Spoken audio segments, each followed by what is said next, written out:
Hi, we're going to talk about how gaining weight affects your body. Extra weight generally sneaks up on you, usually over time, which you usually physically see because your clothes don't fit. There's rolls and dimples where there shouldn't be, or you just don't want them to be. But have you ever thought about your organs and how that fat grows on and around your organs? Well, we're going to get into that in just a minute. Hi everyone, welcome to pjsthriving. This is my healthy weight loss journey, and I try to share healthy pre-prepped meals and snacks and everything I can learn about the dieting. I also just got an Instapot this week, so I'll be doing some meals this week with the Instapot, so stay tuned. Okay, when you look at your body and you see rolls, did you ever think just extra fat under the skin? But did you know or ever think about inside of the body, the organs? When you gain weight, each organ also gets some of that fat.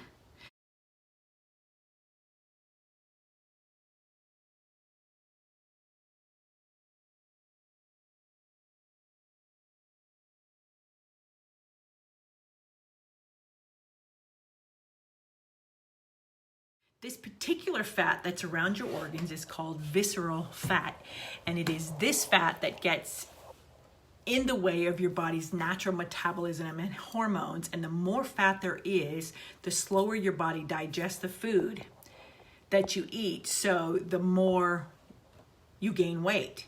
It makes your body do funky slow stuff with its release of production of insulin.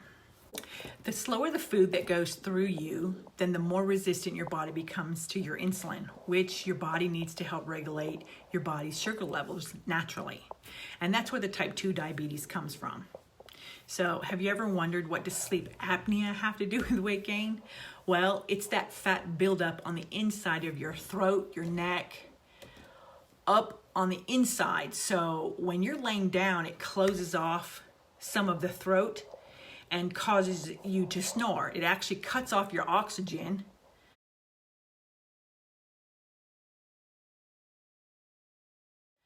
From a couple of times to many times to a night. And your brain will wake you up when it senses a lack of oxygen, whether you fully wake up or just enough to where you move or you roll over so you get that oxygen back, which it causes you to not rest well. So that's called broken sleep from sleep apnea, and that leads to higher blood pressure, heart disease, and even death. The more fat that you have, the bigger you get even inside around your organs, the higher your blood pressure will be. And since your heart needs to pump harder and faster to circulate that blood. So my cardiologist explained it this way: when you work out, your muscles get bigger. Well, your heart is a muscle.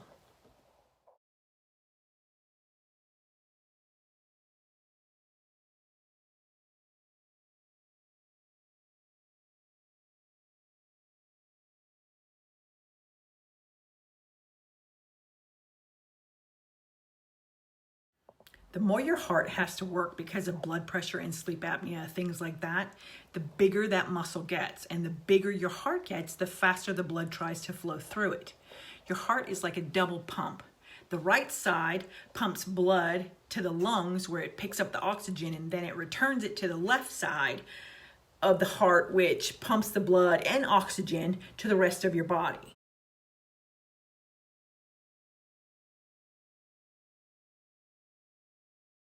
So if you have elevated blood pressure, sleep apnea, things like this, your heart needs to pump harder and faster to circulate that blood and oxygen, which can cause the left side of the heart muscle to grow and enlarge.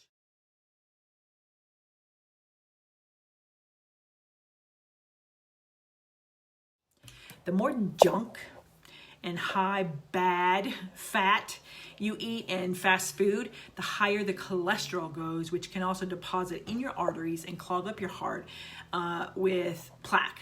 So being overweight and inactive makes issues with your heart even worse when your heart has been abused and neglected over a period of time to a point where the heart can't pump enough blood to meet the body's demands.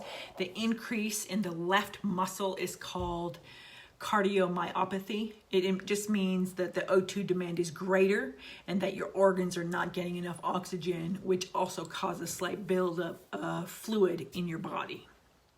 Even though the muscles are working harder, it works like this for a while, and then the heart just becomes thin and weak, causing the left side of the heart failure, or it's called systolic heart failure, when the walls start to get weaker and the heart doesn't pump out as much blood. So there's a decreased blood flow to the kidneys, which ultimately is what causes the fluid retention. Now, the doctors usually will give you some type of an ACE inhibitor or a diuretic to help relieve some of that fluid buildup. Extra weight can also put extra strain on your joints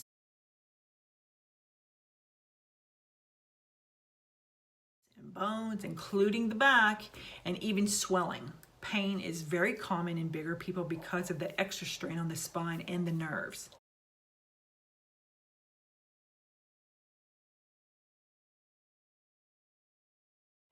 So usually when you take that extra weight off of the spine and the back, the sciatica, the swelling, and that pain will usually go away or lighten up. So for people who have issues from injuries or degenerative disease, that extra weight makes those issues even worse. So let's do a quick little overview. All of the aforementioned that I have already mentioned, and now let's add a few other things.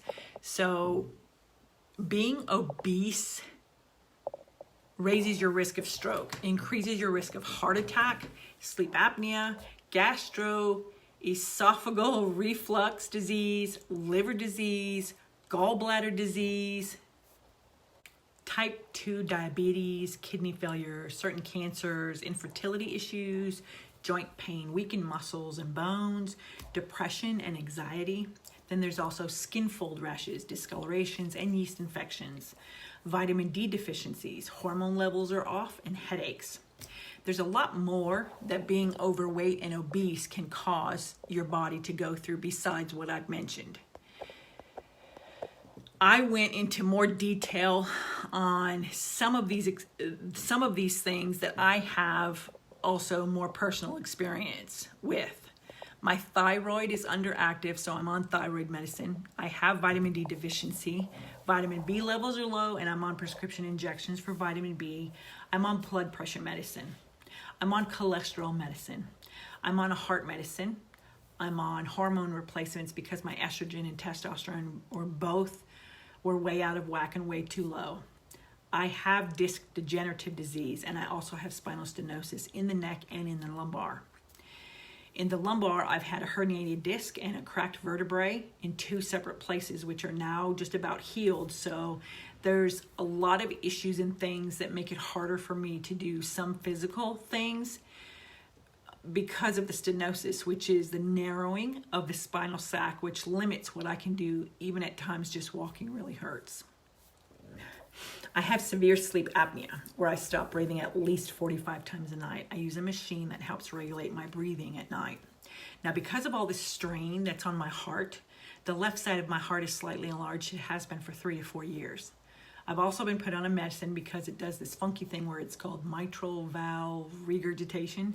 Because of the left side of the heart and the chambers are getting bigger and the blood is flowing faster, some of that blood regurgitates, doesn't quite go through all the way, and it backs up. And that is where the biggest risk of stroke is, because if that blood sits there, it can turn into a clot. But as this continues, the doctors have now told me that I am in early stages of congested heart failure.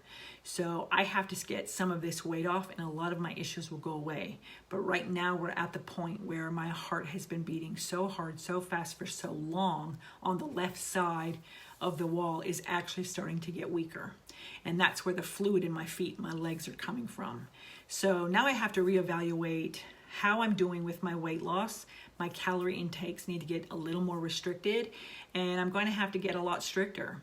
I have also been put on a diuretic to help with the water retention and the fluid that I get in my feet and my legs. And I'm just going to have to buckle down and get this done.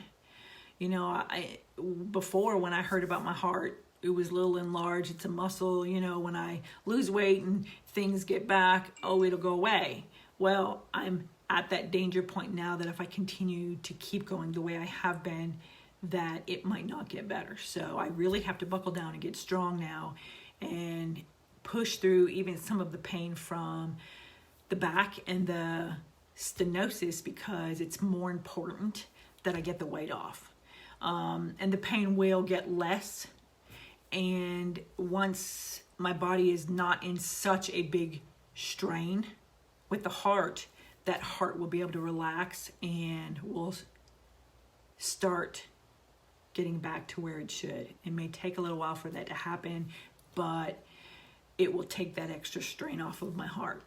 So if you are new here, this is Monday, which is, I talk about everything that's diet, anything that I can find out that diet, and all of this is related to being overweight and dieting and things like that. So please hit that like and subscribe and hit that bell so you get notified when I put out new videos.